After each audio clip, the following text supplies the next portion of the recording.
There are a fringe minority of Canadians holding unacceptable views who are on their way to Ottawa right now to protest the vaccine mandates. Our Prime Minister on Wednesday said that these people are only a minority and that they don't constitute the right kind of thinking. The small fringe minority of people who are on their way to Ottawa or who are holding unacceptable views that they're expressing. He says that the majority of Canadians have done the right thing, and this fringe group, well, they're just a minority and they don't hold the right views. And it seems that there's an awful lot of people that are beginning to join in with this fringe minority. Our Prime Minister is insisting on continuing the vaccine mandate specifically for truckers, and this has led to this protest. And it's interesting what he's saying about their unacceptable views, and that's been one of my challenges throughout this pandemic, is understanding or helping people understand that this isn't so much about the vaccines as much as it's about things like freedom of choice and freedom of conscience. One's freedom to decide for oneself what to do in a certain situation, especially when it comes to a medical intervention. The nature of this pandemic and these vaccines is that you're dealing with two highly unknowable things, especially early on. We're starting to know more about the vaccines. We're actually learning that they're less effective than even the experts thought they were, but that's perhaps beside the point. We're understanding more about them, and we're understanding more about the disease that they're meant to stop. These are both complex things, and no expert or set of experts can know for certain what will come of taking the vaccine or not taking the vaccine and getting the actual disease. These are highly unknown things. And that's why I've advocated that an individual should be able to decide for him or herself how to weigh those costs and benefits.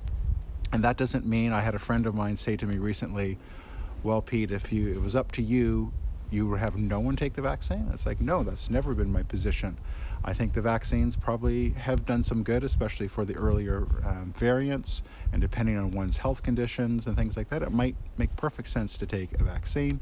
I've been against the mandate specifically. And the example I find myself using is one of riding a motorcycle.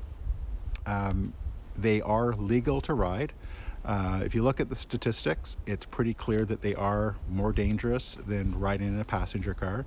Yet lots of people, myself included, happen to ride motorcycles. Now, again, I use that example. There was a time in my life when my kids were younger, and my wife and I, we talked about riding, and we decided at that point in our life that because they're dangerous, it'd be horrible to leave our children without one or both parents. That would still be horrible, but now 10 years has passed, so that cost, as horrible as it would be, sort of goes down. So the point isn't about motorcycles, but that freedom to be able to adjudicate the costs and benefits and decide for oneself. So people can ride motorcycles if they want, but not everyone has to ride one, of course. We can decide. We don't have to ride a car if you really don't want to. And the same thing should be true for these vaccines. Yet our Prime Minister is adamant that there's only certain beliefs that are proper and right, and anything that's against those beliefs is necessarily wrong.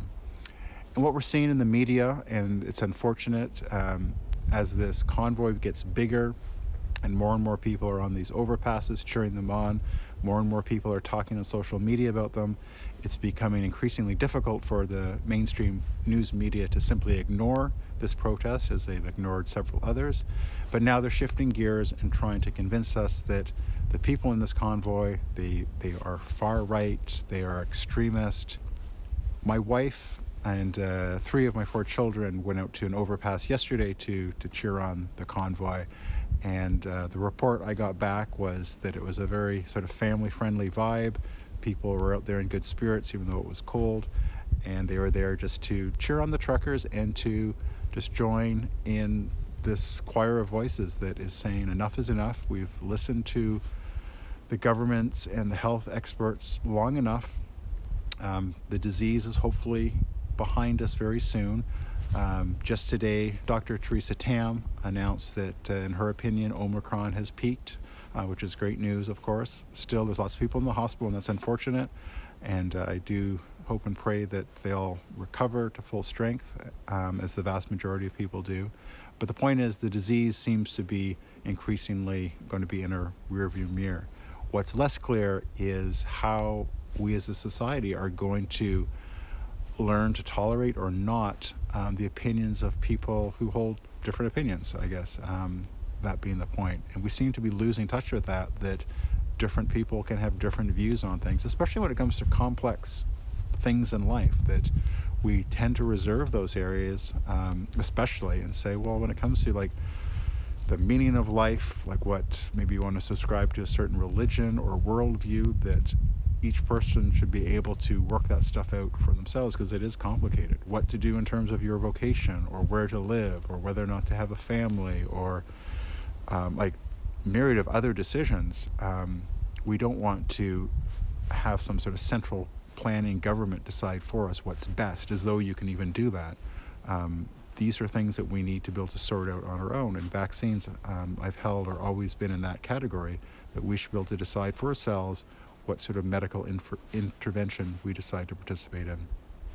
It seems like there is change afoot. There is increasingly mainstream Canadians, many of whom have had 2 or 3 vaccines, and are starting to say, you know, enough is enough. This Omicron, thankfully, isn't as bad as perhaps some of the other variants, and we seem to be getting through this. Let's stop talking about vaccinating all our children. Let's stop insisting that we wear masks everywhere. Let's open up the restaurants. Let's open up the churches. Let's agree that we are over the hump, and let's get back to expressing and enjoying the personal freedom that we've had up until relatively recently in this country. Thanks for watching.